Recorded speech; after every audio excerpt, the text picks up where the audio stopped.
c'est Mimi Leili, j'espère que vous allez bien. Comme ça m'a été demandé et même pas mal plébiscité, je suis assez contente. Je vais vous faire une petite vidéo sur mon parcours d'autrice. Vous me direz si ça vous intéresse que je fasse la même chose avec mon parcours de lectrice, puisque au départ cette chaîne est plutôt une chaîne booktube, n'est-ce pas?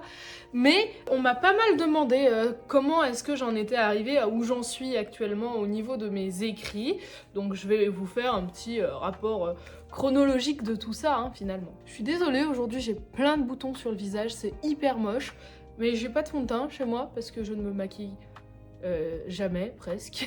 Donc j'ai ma vieille palette Nocibé avec du fard à paupières et je prends le fard à paupières qui est le plus proche de ma couleur de peau pour faire ce genre j'ai caché des boutons.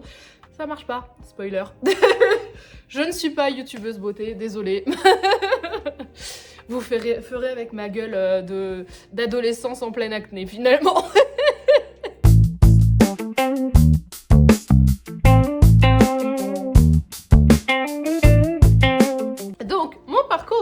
Mon parcours d'autrice, comme beaucoup d'auteurs, mais pas tous cependant, j'ai commencé à écrire très tôt. Mon amour des mots est né à partir du moment où j'ai pu tenir un stylo dans ma main. Par contre, j'ai jamais su dessiner et je ne veux pas apprendre, je n'aime pas ça du tout. Mais l'écriture, vraiment, dès que j'ai pu écrire mes propres trucs, je l'ai fait. D'ailleurs, j'ai gardé toutes mes anciennes rédacs de quand j'étais en CE1, CE2, CM1, CM2, machin. J'ai des vieilles rédactions où j'ai des très bien et des petits lapins qui se baladent pour aller d'une clairière à une autre. Mon inspiration au départ, c'était ce que j'aimais. Et j'aimais principalement les lapins et les planètes. Donc, ma première histoire qui a été reliée par ma maman avec du fil et tout sur des feuilles à carreaux où j'avais même dessiné l'intérieur d'une fusée puisque c'était l'histoire d'une famille de lapins qui allait sur Pluton. Voilà, je devais être en CE2. Pour vous donner une idée, donc moi vraiment l'écriture ça a toujours été une passion, j'ai toujours adoré ça. Et avec le temps, mes histoires se sont un petit peu complétées. Au départ, je me souviens qu'en 6e, j'écrivais le début d'une grande saga qui fait 8 tomes que j'ai écrit quand j'avais entre la 6e et la 3e. Ouais, donc entre 11 et 14 ans, je dirais, à peu près. Une saga que j'ai appelée Les 4 éléments, où on avait 4 jeunes filles qui avaient le pouvoir du feu, de l'eau, de l'air, de la terre. Un truc très original. Mais ils se battaient contre Satan, et ça c'était original. J'avais créé un lore de ouf, avec les maîtres des éléments qui, eux, pouvaient utiliser tous les éléments naturels, les pierres, les cailloux, le sable, le vent, machin, parce qu'en fait, j'avais créé des espèces de strates d'éléments, tout partait de l'air, le feu, la terre, machin, et après, on avait des espèces de catégories, j'avais appelé ça des MDE pour mettre des éléments, et EDE pour élémentaliste des éléments, un truc dans ce genre-là, enfin bon bref. J'avais créé un vrai lore, j'ai écrit manuscritement, manuscritement, oui, non, oui, je ne sais pas si le mot existe, mais manuscrit, tu voyais, j'ai écrit à la main, non pas sur un ordinateur, 8 tomes de cette saga. J'avais même essayé d'entreprendre de dessiner les personnages principaux et secondaires. Je me souviens même des personnages principaux, ils s'appelaient Mounia, Zania, Caroline et Émilie. Voilà, donc Mounia, elle venait du Vietnam et elle utilisait le feu. Zania, elle utilisait l'air et c'était la plus gentille des 4. Caroline, elle était hyper inspirée des witches. Elle travaillait sur la terre et elle était un peu brute de décoffrage. Et Émilie, elle était douce et elle travaillait avec l'eau. Enfin bon bref. Donc j'ai commencé à écrire très tôt. J'ai même fait lire, mais je faisais lire mes histoires très tôt aussi. J'ai même souvenir. Oh là là, Madame Méa, je souviens-tu quand j'étais en 5e. Ma prof de français de 5e qui nous avait demandé, en fait, tous les élèves dans l'année devaient faire un exposé. Et cet exposé pouvait porter sur ce qu'on voulait ou sur un livre qu'on avait lu. Moi, je lui ai demandé, est-ce que je peux faire un exposé sur les livres que j'ai écrits? Et elle m'a dit, mais bien sûr, machin. Donc j'avais même déballé mon lore à toute ma classe de 5e. Avec le recul, je pense que je me suis bien tapé l'affiche, mais... Bref, donc en fait, j'aimais écrire et j'aimais surtout que mes histoires, ça partageait, qu'elles soient lues. Quand je disais, j'étais en 6e, j'avais commencé à écrire cette histoire sur les éléments dans mon agenda. Donc vraiment... Voilà, et donc je faisais lire à mes copains, je faisais lire à mes profs, je faisais lire à ma famille. Toute ma famille connaissait l'histoire du Maître des éléments à l'époque. Hein. Donc j'ai commencé à écrire très très tôt. J'ai commencé à écrire plutôt des histoires complexes, genre romans, dans l'idée de faire des romans, mais vous avez l'idée avec des chapitres qui font 50 mots quoi. Et des petits poèmes aussi, à l'époque. Je devrais pouvoir vous retrouver quelques vieux poèmes. Si j'arrive à incruster ça sur la vidéo, ce serait rigolo.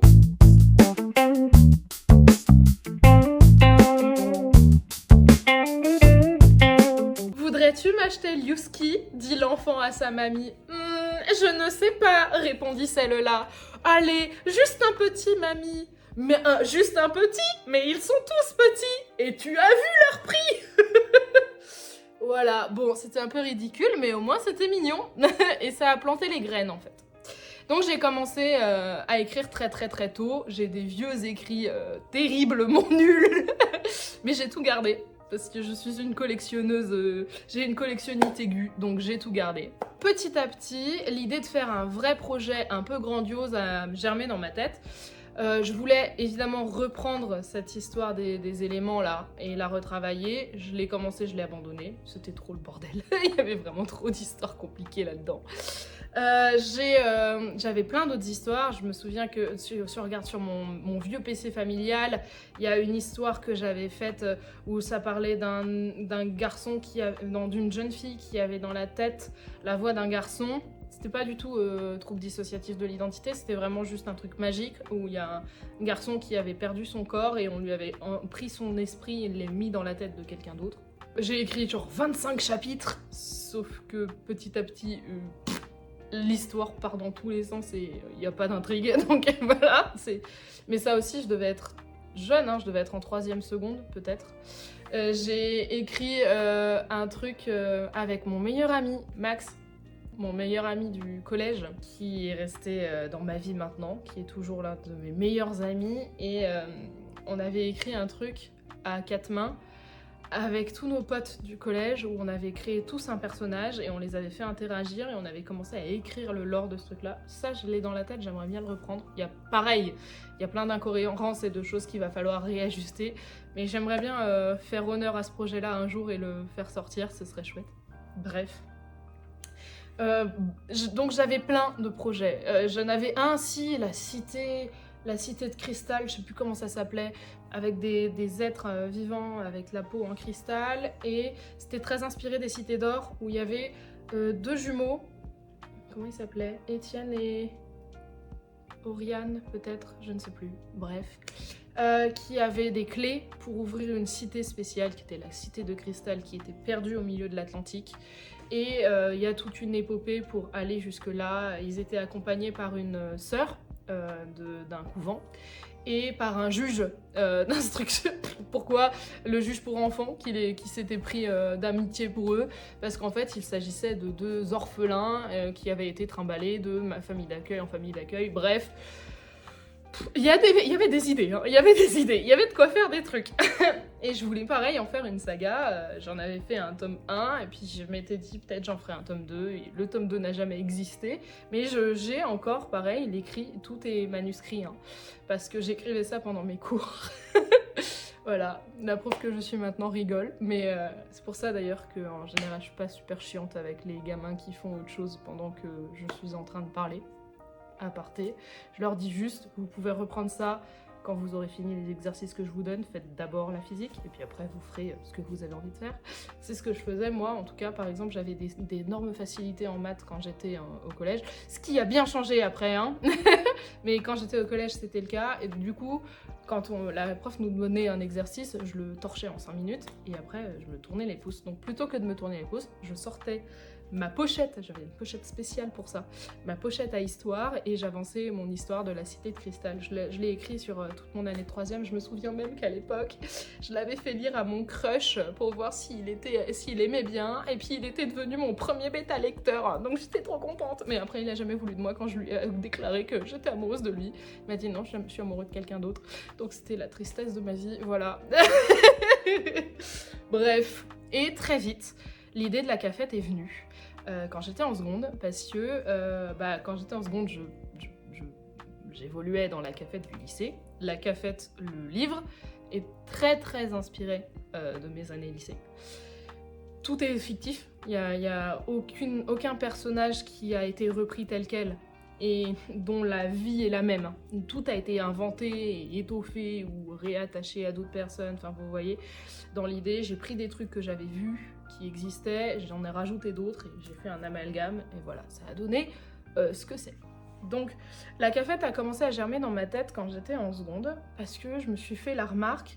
En fait, la cafette, vraiment au lycée dans lequel j'étais, c'était vraiment un microcosme de tous ces gens un peu spéciaux, un peu bizarres, un peu chelous, un peu marginaux, qui n'avaient pas trop de place dans leur classe, du coup qui allaient à la cafette. C'est vraiment le pitch de base du roman, donc on est vraiment sur la réalité à ce niveau-là. Et je m'étais fait la remarque que, à force d'évoluer tous en petits groupes, on n'avait pas trop de lien avec les extérieurs et du coup quand il y avait des histoires d'amour, des trucs de rivalité, machin, tout ça, tout se faisait au sein de notre groupe, un peu comme dans un Secret Story si vous voulez, dans ma référence de vieux, ou dans n'importe quelle télé-réalité actuelle, où tout ce microcosme avance dans une bulle un peu fermée de l'extérieur et du coup on suit tout leur drama à l'intérieur de ce qui se passe et forcément ils sont tous les ex de quelqu'un, de machin, de truc. C'était exactement ce qui se passait dans la vraie vie. Max, qui est donc mon meilleur ami depuis le collège, on a une ex en commun.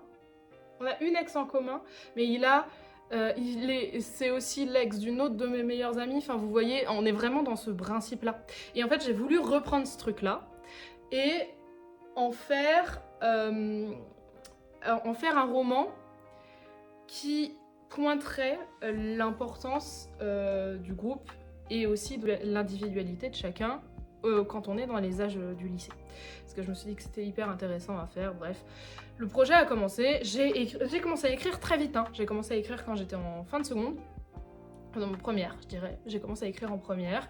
Je l'ai fait lire à mon ex de l'époque. Voilà, pour ceux qui savent. J'ai avancé un peu dans ce projet-là, j'ai continué à écrire, j'ai avancé, j'avais écrit tout mon synopsis, J'avais le chapitre 1, il se passait quoi dans les grandes lignes, jusqu'au chapitre 11, puisque la cafette a 11 chapitres pour 11 personnages principaux, et j'ai écrit jusqu'au chapitre 7, à peu près, donc j'ai écrit entre ma première et ma troisième année de licence, je dirais, un peu en filigrane. Moi je suis une autrice qui picore. J'écris quand j'ai envie d'écrire, je ne me force jamais. Je me maloue pas un moment d'écriture dans la journée, vous voyez, pas du tout. Si j'ai envie d'écrire, j'écris et généralement quand la frénésie me prend, ça dure des heures. Voilà, donc j'écris pendant des grosses plages horaires d'un coup, mais ça peut être une fois tous les 2 mois. Voilà, bref. Donc ça, je pense qu'il n'y a pas vraiment de règles en fait. Si vous voulez, je ferai une autre vidéo sur ces conseils qu'on donne aux jeunes auteurs et comment moi je les ai vécus et ce que j'ai fait de tout ça. En l'occurrence, je pense que je suis assez éloignée de tout ce qui est conseillé de faire aux jeunes auteurs pour vraiment que ça fonctionne, machin, tout ça. Moi, vraiment, j'y suis allée YOLO. Donc, j'ai écrit les 7 premiers chapitres, donc jusqu'au chapitre de Elfie, du coup, jusqu'à mon année de L3. Donc, j'étais en L3, ça doit être en 2016. Voilà. Ouais, c'est ça. Oh là. Oh là là. Bref, donc, voilà. Et j'ai tout posé. J'ai arrêté. Il y a eu toute une vague de flou, flemme, j'arrivais pas à m'y remettre. Puis je m'étais fait un copain qui écrivait aussi, je lui ai fait lire, il m'a trouvé plein de trucs qui allaient pas trop, ça m'a démoralisée. Le chapitre de Elfie, par exemple, principalement, au tout début, il était censé être un peu épistolaire. Alors pas avec des lettres, mais avec un journal intime. On devait y avoir telle date, qu'est-ce qui s'est passé aujourd'hui, telle date, qu'est-ce qui s'est passé aujourd'hui. Ce copain-là, en l'occurrence à l'époque, m'avait dit oui, mais on donne beaucoup le conseil de, surtout quand tu as choisi un format d'écriture, tu restes sur le même format pour tout ton roman. Du coup, ça m'avait déprimée parce qu'il y avait énormément de retravail à faire sur le chapitre 7 pour le réintégrer comme si on était dans un format roman. Après, il a fallu que je relise le chapitre 1 que j'avais écrit quand j'avais 15 ans et je me suis mordu les doigts parce que c'était une catastrophe. Bref, ça a été très très long. La cafette, c'était le projet de ma life, quoi. Et donc je dirais, en L3, j'ai abandonné le truc. J'ai arrêté, j'ai même arrêté d'écrire, j'ai fait c'est bon, ça me saoule, j'arrive jamais au bout de mes projets, de toute façon, 2 en 1, c'est comme ça qu'il s'appelait le truc avec la nana qui avait un mec dans la tête, j'ai abandonné, la cité de cristal, j'ai abandonné, les 4 éléments, j'ai abandonné, il y a rien que j'arrive à aller au bout, c'est bon, ça me saoule. Et je suis restée dans cette espèce d'optique là pendant, je dirais, 4 ans, à peu près. Jusqu'en 2020, et avec le Covid, j'ai repris goût à écrire. Et en fait, au Covid, il s'est passé plusieurs choses momentanément dans cette période-là. La première chose, c'est que très peu de temps avant, j'ai Link the Sun, qui est un créateur de contenu que je suis depuis énormément de temps, a lancé sa chaîne qui parle des coins lecture, donc de ses lectures à lui. Je me souviens que j'ai vu tous les points lecture, même plusieurs fois. Et les premiers, je les ai beaucoup regardés. Et le tout premier, où il explique qu'en gros, il a envie de se remettre à la lecture parce que c'était un plaisir qu'il avait et qu'il a perdu et qu'il veut reprendre ce truc-là. Et petit à petit, il commence à faire venir, à recevoir des livres de ses viewers. Et je me suis dit, un jour ce sera moi. Un jour, moi, je veux être là-dedans. Donc, je me suis dit, il n'y a pas de choix, il va falloir s'y remettre, ma vieille. Il va falloir se remettre à la cafette. Et dans le même temps, en même temps que ce truc avec Link the Sun, je me suis trouvée un peu plus tard en vérité, je dirais 2021 ou 2022, je me suis trouvée une communauté d'écrivains en ligne sur Twitch. C'était une période où je regardais énormément des streams sur Twitch.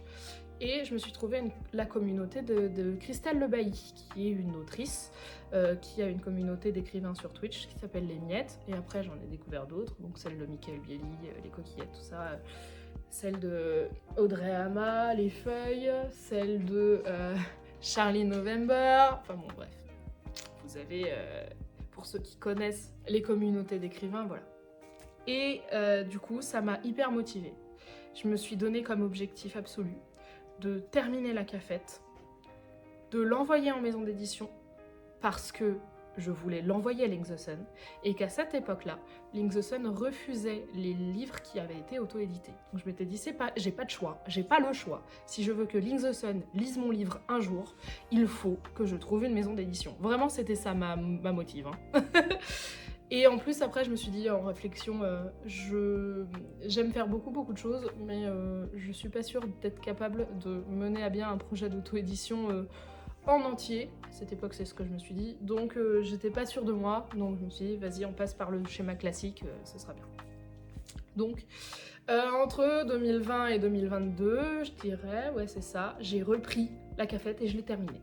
J'ai tout rechangé, hein. Vraiment les chapitres 1 à 7, il y a eu une quantité de modifs dedans, mais violentes, notamment sur le chapitre 4, pour ceux qui ont lu la cafette voient de qui je parle, on est sur le chapitre de Jérémie.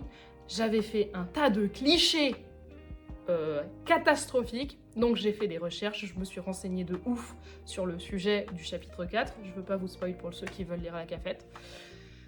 Bref, et donc voilà, j'ai retravaillé la cafette dans l'objectif que ce soit Link the Sun qui l'ait dans les mains un jour.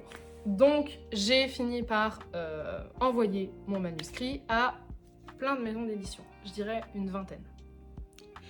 Sans aucune distinction, et là c'est ma première erreur. J'étais pas hyper... je connaissais pas trop le milieu encore. Donc j'ai fait ce que tous les jeunes auteurs font. Je me suis fait bêta-lire par ma mère, ma soeur et un copain, qui sont donc pas des vraies bêta-lectures, hein. Et j'ai envoyé mon manuscrit en maison d'édition sans regarder les catalogues éditoriaux. Du coup, ça ne marche pas. Hein, il faut cibler. Hein. Quand vous voulez envoyer votre manuscrit en maison d'édition, il faut cibler, être sûr que la maison d'édition que vous avez ciblée, son catalogue éditorial, sa ligne éditoriale, soit en cohérence avec votre projet de roman. Sinon, de toute façon, ils ne vous l'éditeront pas, même s'il est merveilleux.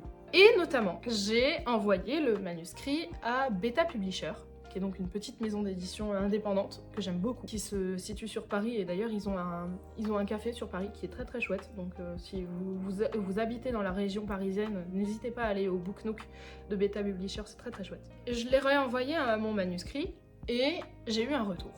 J'ai eu un retour négatif, mais j'ai eu un retour. Un retour qui me donnait plein d'idées, de trucs à reprendre, parce que ça n'allait pas. Au départ, j'ai bougonné, j'étais pas contente, parce que on m'avait blessée dans mon ego. Et puis après, je me suis dit, vas-y, j'ai quand même eu un retour sur une vingtaine. C'est un retour négatif, certes, mais il y a des conseils dedans, alors prends-les et fais un truc avec. Donc, on est à peu près en... Ouais, on est en 2022, quand j'ai fait tout cet envoi-là, machin, tout ça. On est en 2022, et je reprends le manuscrit, je le retravaille, et je me dis qu'il faudrait que je recommence à l'envoyer. Et là, mon père me dit, mais tu sais, Gérald, qui est un ami à lui, qui est musicien avec lui, Gérald, il a une maison d'édition. Si tu veux, on pourrait voir avec lui. J'ai dit, mais franchement, papa, ça m'embête, j'ai pas envie d'être pistonnée. Vraiment, j'ai eu ce discours-là. J'ai pas envie d'être pistonnée, j'ai pas envie qu'on publie mon livre parce que je suis ta fille et pas parce que mon livre a plu. Enfin, voilà. Donc, il m'a dit, mais t'es pas obligé de donner ton livre à Gérald. Tu peux juste lui poser des questions et lui demander des conseils. J'ai fait, mais ça, c'est une bonne idée. Donc, j'ai demandé à Gérald s'il était d'accord qu'on se voit pendant 1 heure chez mes parents ou autour d'une petite bière. Et où on discute des modèles éditoriaux, tout ça, tout ça. Donc je vais poser plein de questions, notamment sur le modèle de l'édition à compte d'éditeur ou à compte d'auteur. Je rappelle, cher primo-auteur, s'il vous plaît, ne payez pas 1 centime pour faire éditer votre livre. Ce ne sont pas des éditions, ce sont des publications et les maisons d'édition à compte d'auteur n'ont aucun intérêt à faire la promo de votre livre puisque vous leur donnez les sous, donc ils s'en foutent s'ils les vendent ou pas. Donc s'il vous plaît, ne vous faites pas avoir, partez mise de côté. Donc on a beaucoup discuté. Et à la fin de la discussion, je lui dis, écoute, est-ce que ça t'embête si je t'envoie mon livre et que tu me fasses un retour de ce qui te plaît et ce qui te plaît pas? Il me fait, oui, il n'y a pas de problème. Je t'attends pas à avoir un retour tout de suite, ça prendra au moins 6 mois. Mais oui, t'inquiète, pas de souci. Ouais, donc on est un peu avant 2022, je pense, à cette période-là, puisque je me souviens que le feu vert, je l'ai eu l'été 2022. Donc, on était plutôt fin 2021 à cette période-là. J'ai dû décaler un peu les dates. Bref, pardon. Donc, je lui envoie. Effectivement, pas de nouvelles. Ça prend plus ou moins 6 mois, 4 à 6 mois, je sais plus. Et au bout de 6 mois, je reçois sur une très vieille publication Facebook un petit message de Gérald qui dit « Ah, c'est sympa ça !» Ça devait être un truc que j'avais posté, un truc où j'avais écrit quelque chose, je ne sais pas. Je me souviens pas. Et Gérald dit Ah, c'est sympa ça! Et puis il paraît qu'elle va être éditée bientôt. Et là j'ai... Quoi? Du coup j'ai envoyé un message à Gérald. Il m'a dit on s'appelle demain à 15h. J'étais en vacances, je me souviens, j'étais en vacances avec mon ex et sa famille.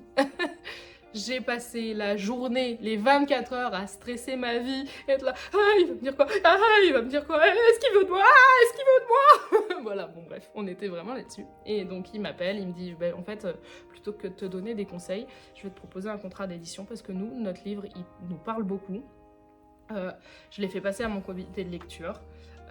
Il a passé les portes du comité de lecture et en fait on aimerait, ça fait longtemps qu'on réfléchit à lancer une collection jeunesse, donc on aimerait que tu sois la première à apparaître dans cette collection là. Donc trop contente, évidemment, trop chouette, merveilleux, la vie est merveilleuse, je suis trop heureuse, je m'attendais pas du tout à ça, je suis très contente, j'ai cette petite voix dans ma tête qui me dit c'est du piston, j'essaye de la faire taire. Gérald me le dit d'ailleurs, il me dit ce n'est pas parce que tu es la fille de mon pote que je t'édite, c'est parce que ton livre est bien. Bon, vous en jugerez si vous avez envie de le lire.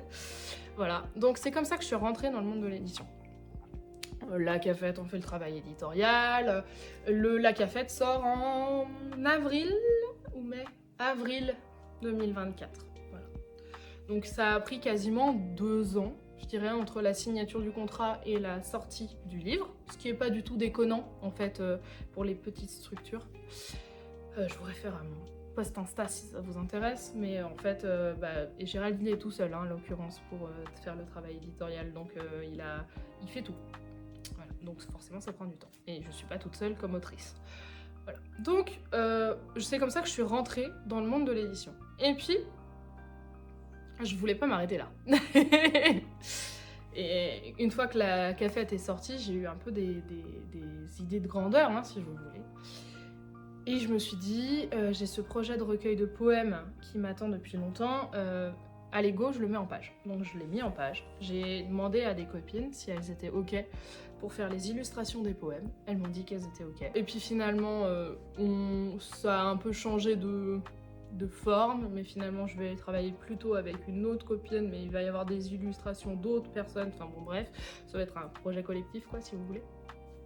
Et là ça commence à prendre un peu forme. Et celui-là, on va le sortir, je vais le sortir probablement en auto-édition. Inch 2026 ou 2027.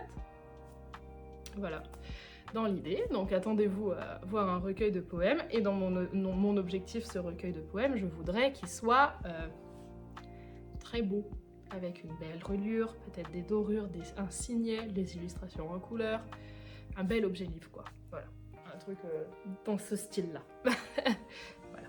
Donc ça c'est mon objectif pour le recueil de poèmes. Dans le même temps, j'avais repris goût à l'écriture pendant que je me suis mis dans le processus de la cafette. Donc j'ai commencé à écrire d'autres trucs.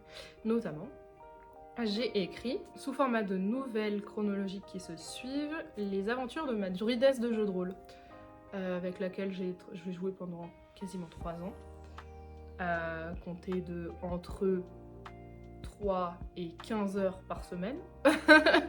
Donc un personnage pour lequel j'étais hyper investie, hein, si vous voulez. Je voulais pas faire le roman en entier parce que ça m'intéressait moins. Je voulais vraiment piocher les moments forts et clés de sa vie. Donc j'en ai fait des nouvelles. J'ai proposé le manuscrit à Gérald.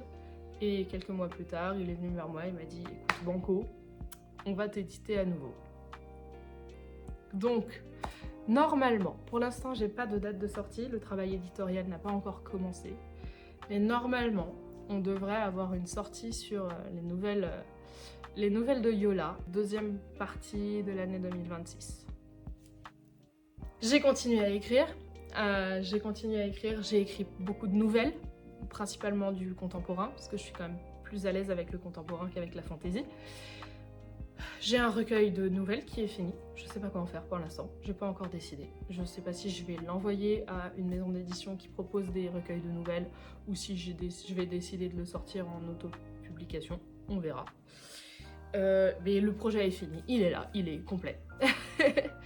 Ensuite, j'ai un projet qui me tient pas mal à cœur avec un autre personnage, cette fois sur un forum de RP, où là j'ai commencé aussi à écrire un roman, j'ai fait toute ma palette avec toute la suite des idées.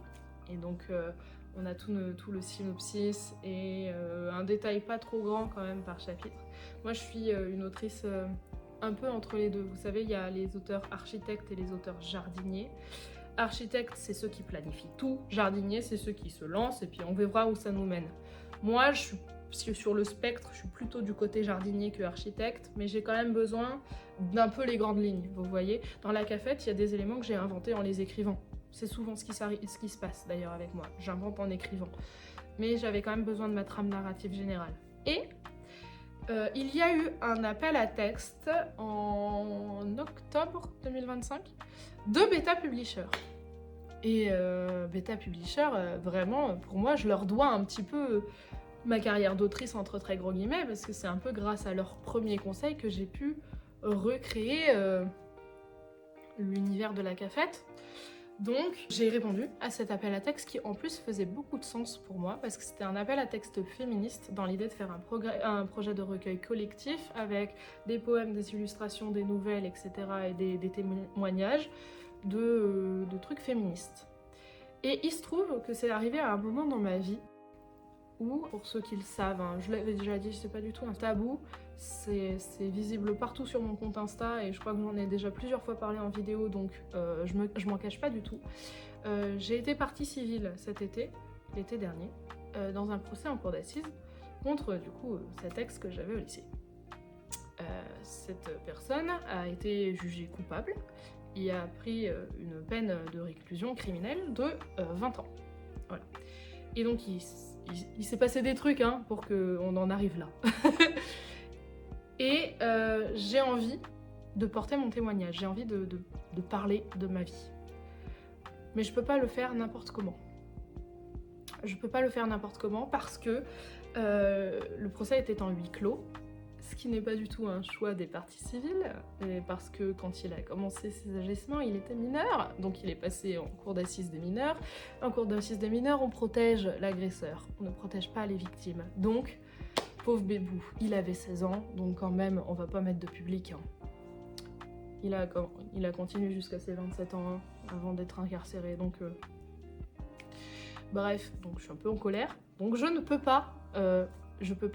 raconter ma vie avec les noms, les dates, les lieux, les détails, sans risquer un procès pour diffamation, puisque huis clos oblige. Donc j'ai commencé à écrire mon témoignage, et puis j'ai dû décider de comment quelle forme ça allait prendre, pour que on ne puisse pas savoir si ce que je dis est vrai ou pas. À quel point c'est vrai. Qui a vécu quoi, parce qu'on est plusieurs parties civiles dans le procès.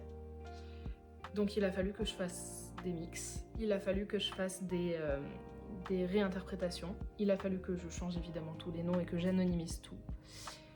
Bref, et qu'on ne sache pas exactement quand a eu lieu le procès, ni où. Voilà. Donc ça m'a mis très en colère. Ça m'a mis très en colère de me dire que je peux même pas partager mon histoire, sinon je risque, moi, d'être incriminée. Et quand l'appel à texte est tombé de Beta Publisher, je me suis dit vraiment ça faisait énormément de sens. Donc j'ai participé à l'appel à texte. J'ai passé la première phase, puis la deuxième phase de sélection. Donc je fais officiellement partie des autrices du recueil et je vais apporter mon témoignage. Alors mon témoignage, il va pas porter sur le procès du coup. Il va porter sur tout le chemin de croix que c'est entre le moment où on réalise ce qu'on a vécu et le moment où on le porte en cour d'assises. Il se passe beaucoup de choses. Et du coup, le témoignage que j'ai mené, il va porter là-dessus. Voilà. J'en dis pas trop plus parce que c'est 12 000 caractères, 12-13 000 caractères maximum. C'est peu. Ça fait l'équivalent de 3-4 pages. Donc je peux pas trop en dévoiler, sinon je vous dis tout. Voilà, donc plus aucun intérêt finalement. Donc voilà. Donc actuellement, dans mon parcours d'autrice, je suis donc à la 3e signature du contrat d'édition, puisque j'en ai eu 2 avec Gérald et j'en ai un avec Beta Publisher, pour début 2027, normalement la sortie du recueil féministe. J'en suis là et j'ai des projets qui sont finis, notamment le projet de recueil de poèmes, le projet de recueil de nouvelles, et j'ai plusieurs projets qui sont en cours. Je vous ai parlé du coup de mon personnage de forum, j'en ai un autre de projet qui est en cours, dont j'ai déjà drop le nom dans un vlog une fois, qui s'appelle Le Petit Monde de Cassie.